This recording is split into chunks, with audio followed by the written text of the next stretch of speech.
Jadi dengan pilar ini masyarakat. Halo semuanya, Assalamualaikum warahmatullahi wabarakatuh. Pada kesempatan kali ini, seperti yang sudah disinggung di awal video, saya akan membahas tentang keuangan inklusif. Namun sebelum masuk ke materi tersebut, alangkah lebih baiknya saya memperkenalkan diri. Nama saya Andini dari Prodi Ekonomi Syariah UPN Veteran Jakarta. Saya sedang mendapat tugas dari dosen pengampu keuangan mikro Islam, yaitu Bapak Anwar Fatoni, untuk membuat suatu video yang menjelaskan tentang keuangan inklusif. Di mana pada keuangan inklusif ini saya mengambil dua submateri.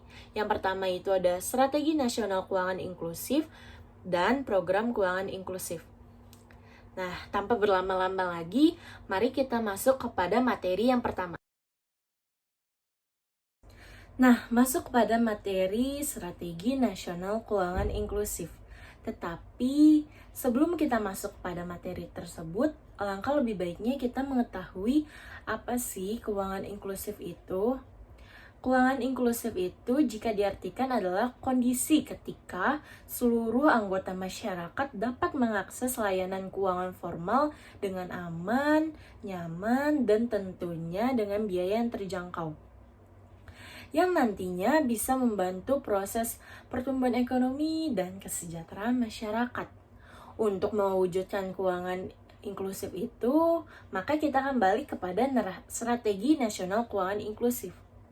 Strategi Nasional Keuangan Inklusif adalah strategi nasional untuk mencapai tujuan, target, dan sasaran keuangan inklusif yang nantinya akan mendorong pertumbuhan ekonomi, percepatan penanggulangan kemiskinan, dan juga mengurangi kesenjangan antar individu dan antar daerah, sehingga kesejahteraan itu bisa terwujud di negara Indonesia. Nah, sebenarnya apa sih fungsi dari Strategi Nasional Keuangan Inklusif ini?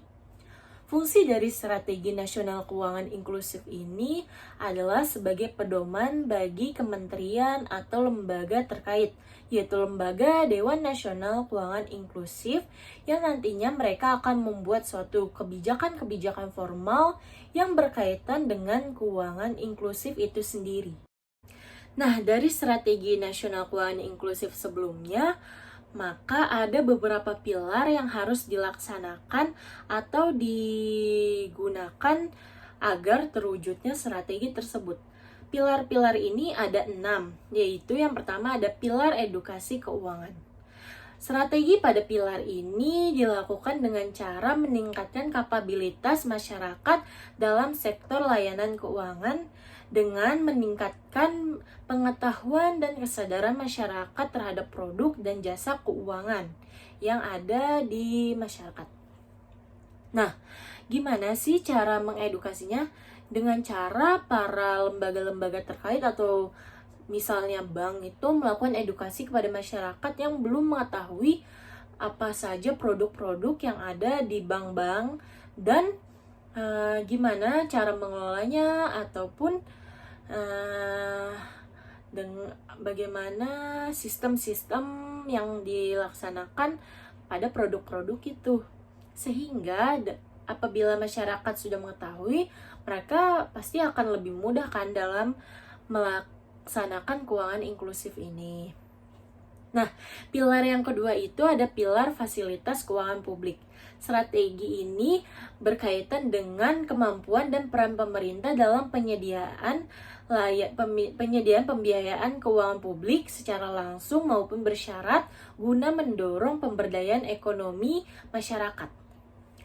Inisiatif dalam pilar ini yaitu dengan subsidi, pemberdayaan masyarakat, serta pemberdayaan UMKM. Maksudnya di sini peran pemerintah itu sangat penting ketika ingin melaksanakan keuangan inklusif, di mana pemerintah itu membantu masyarakat yang ekonominya kurang agar mereka bisa memberdayakan dirinya sendiri supaya bisa lebih sejahtera lagi. Sehingga apabila mereka sudah sejahtera, maka perekonomian di Indonesia akan lebih meningkat lagi kan? Pilar yang ketiga itu ada pilar pemetaan informasi keuangan. Strategi pada pilar ini meningkatkan kapasitas masyarakat, terutama yang sebelumnya dikategorikan tidak layak menjadi layak atau unbankable menjadi bankable terhadap layanan keuangan oleh institusi keuangan formal. Pilar ini meliputi peningkatan kapasitas, sistem jaminan alternatif, penyediaan layanan kredit yang sederhana, dan juga identifikasi masalah potensial. Yang keempat itu ada pilar kebijakan atau peraturan yang mendukung. Pelaksanaan program keuangan inklusif tentunya dibutuhkan suatu kebijakan yang dilakukan oleh pemerintah ataupun yang dilakukan oleh bank sentral, yaitu Bank Indonesia, di mana pilar ini meliputi kebijakan mendorong sosialisasi produk jasa keuangan, menyusun skema produk jasa keuangan, mendorong perubahan ketentuan dengan tetap memperhatikan prinsip kehati-hatian, dan menyusun peraturan mekanisme penyaluran dana bantuan. Yang artinya berarti pihak-pihak terkait itu membuat suatu kebijakan supaya nantinya semua masyarakat bisa mematuhinya dan keuangan inklusif itu bisa berjalan dengan aman dan lancar. Pilar yang kelima itu ada fasilitas intermediasi dan saluran distribusi. Pilar ini bertujuan untuk meningkatkan kesadaran lembaga keuangan akan keberadaan segmen potensial di masyarakat sekaligus mencari beberapa metode alternatif untuk meningkatkan distribusi produk kepada masyarakat. Aspek pilar ini meliputi fasilitas intermediasi antara lembaga keuangan dengan kelompok masyarakat produktif, peningkatan kerjasama antar lembaga keuangan untuk meningkatkan skala usaha, dan ketiga itu eksplorasi berbagai kemungkinan produk, layanan, jasa, dan saluran distribusi inovatif. Dan yang terakhir ada pilar perlindungan konsumen. Pilar ini bertujuan agar masyarakat memiliki rasa terjamin dalam berinteraksi dengan lembaga-lembaga keuangan yang ada di sekitar masyarakat. Dan pilar ini meliputi yang pertama transparansi produk, penanganan keluhan nasabah, mediasi, dan juga di edukasi keuangan. Maksudnya di sini yaitu konsumen itu akan merasa terlindungi ketika mereka akan memakai produk jasa keuangan, sehingga mereka tidak akan takut lagi ketika ingin menggunakan layanan keuangan dari bank-bank tersebut karena mereka sudah ada jaminan dari pemerintah terkait atau lembaga terkait. Selanjutnya itu ada contoh kasus. Kasus yang saya ambil itu tentang investasi bodong yang menimpa mahasiswa IPB, di mana investasi bodong ini memakan korban sebanyak 116 mahasiswa. Kesimpulan dari kasus ini adalah para korban diminta pinjam uang secara luring dari perusahaan pembiayaan atau pinjaman online pinjol untuk belanja di toko, tetapi barangnya tidak sampai di tangan korban. Dan uang korban dari pinjaman online itu dikirim kepada pelaku. Nah, dari kasus ini kita bisa menyimpulkan bahwa strategi keuangan pada pilar pertama yaitu edukasi keuangan tidak terlaksana dengan baik. Karena apabila masyarakat, terutama mahasiswa ini, teredukasi mengenai layanan keuangan tentang prosedur dan cara-caranya, maka investasi bodong ini bisa terhindari karena mereka sudah mempunyai bekal dan sudah teredukasi dengan baik dari pihak layanan jasa keuangan ataupun dari pihak pemerintahnya. Penjelasan tentang strategi nasional keuangan inklusif dan pilar-pilar yang mendukungnya sudah kita bahas sebelumnya. Selanjutnya itu kita akan membahas tentang program keuangan inklusif. Agar terimplementasinya strategi nasional keuangan inklusif, maka dibutuhkanlah suatu program yang mendukung pula. Salah satu contoh program keuangan inklusif yang sudah berjalan yaitu ada layanan keuangan digital. Layanan keuangan digital adalah salah satu layanan yang disediakan melalui aplikasi digital seperti handphone-handphone yang sudah dibekali oleh internet. Sehingga layanan keuangan digital ini sangat bermanfaat kepada masyarakat yang ingin mengakses produk serta jasa keuangan yang ada di berbagai bank dengan mudah.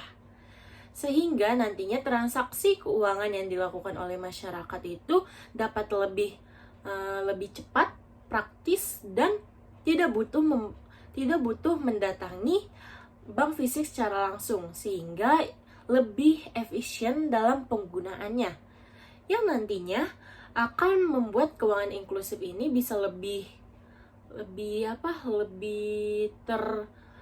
terimplementasi lagi, lebih bagus lagi gitu dengan adanya layanan keuangan digital. Layanan keuangan digital yang beredar di masyarakat itu banyak sekali jenisnya. Seperti adanya e-wallet. E-wallet sendiri ada berbagai macam, seperti ada ShopeePay, Dana, GoPay, dan masih banyak lagi jenis e-wallet lainnya. Yang kedua itu ada mobile banking. Mobile banking sendiri itu ada dari berbagai macam bank, seperti ada BSI Mobile, BCA Mobile, dan yang lainnya. Selain yang kedua ini, ada juga contoh layanan keuangan digital seperti fintech lending, peer-to-peer lending, dan lain-lainnya. Kalian pernah terpikir nggak sih, gimana masyarakat di desa itu bisa mengakses layanan keuangan digital ketika di daerah mereka sendiri itu tidak ada bank-bank seperti di masyarakat perkotaan? Nah, jawabannya itu sebenarnya sudah ada, yaitu adanya layanan keuangan digital berupa branchless banking. Branchless banking atau biasa kita sebut dengan laku pandai adalah salah satu jenis layanan keuangan digital di mana masyarakat atau nasabah layanan keuangan tidak perlu datang langsung ke cabang bank terdekat. Seperti halnya branchless banking itu bisa kita temui di minimarket ataupun toko kelontong di daerah dekat rumah kita. Contohnya itu seperti agen briling. Agen briling sendiri itu sudah banyak ya. Di sekitaran kita aja pasti kita bisa menemukan agen-agen briling. Nah, itu salah satu contoh branchless banking, di mana masyarakat bisa langsung mendatangi agen-agen tersebut untuk menyetorkan uang ataupun mengambil uang tanpa harus ada bank di daerahnya. Melalui branchless banking ini, mereka bisa langsung mengakses layanan keuangan. Sehingga branchless banking ini sangat-sangat penting sebagai program keuangan supaya keuangan inklusif itu bisa terlaksana dengan baik. Karena seluruh lapisan masyarakat sampai ke pelosok desa itu bisa mengakses layanan keuangannya dengan adanya branchless banking ini. Lembaga keuangan digital tidak selalu berdampak positif, tetapi ada dampak negatifnya pula, yaitu dikutip dari CNBC Indonesia, data nasabah Bank Jatim diduga bocor dijual seharga 3,5 miliar. Inti dari masalah ini yaitu database di PT Bank Pembangunan Daerah Jawa Timur atau Bank Jatim diduga bocor. Data yang bocor itu dijual di Rate Forums dan terdapat data nasabah di dalamnya. Data tersebut dijual seharga 3,5 miliar. Dan ini termasuk data sensitif, termasuk data nasabah, data karyawan, data keuangan pribadi, dan lainnya. Nah, apabila kembali kepada materi sebelumnya, maka pilar perlindungan konsumen ini belum terlaksana dengan baik karena data para konsumen tidak terlindungi dan masih bisa bocor kepada pihak yang tidak bertanggung jawab. Sehingga apabila keuangan inklusif ini ingin terwujud, maka dari pihak pemerintah atau lembaga keuangan harus menjaga keamanan data para konsumen supaya mereka lebih percaya dan lebih ingin memakai jasa keuangan. Nah, yang kedua itu tidak terlaksananya pilar kebijakan pemerintah. atau peraturan. Nah, dari ini seharusnya pemerintah lebih mengetatkan lagi kebijakan tentang keamanan data para konsumennya supaya data yang bocor tidak terulang kembali di masa yang akan datang. Oke, itu tadi penjelasan materi mengenai keuangan inklusif, dimulai dari strategi, program, dan kasus yang berkaitan dengan materi tersebut yang dapat saya sampaikan. Semoga apa yang saya sampaikan kali ini bisa bermanfaat bagi kalian semua yang mendengarkan, dan juga bisa menambah pengetahuan kalian mengenai keuangan inklusif. Saya juga memohon maaf apabila terdapat kesalahan kata dan penyebutan dalam materi yang saya sampaikan. Sekian dari saya, kurang lebihnya mohon maaf. Wassalamualaikum warahmatullahi wabarakatuh.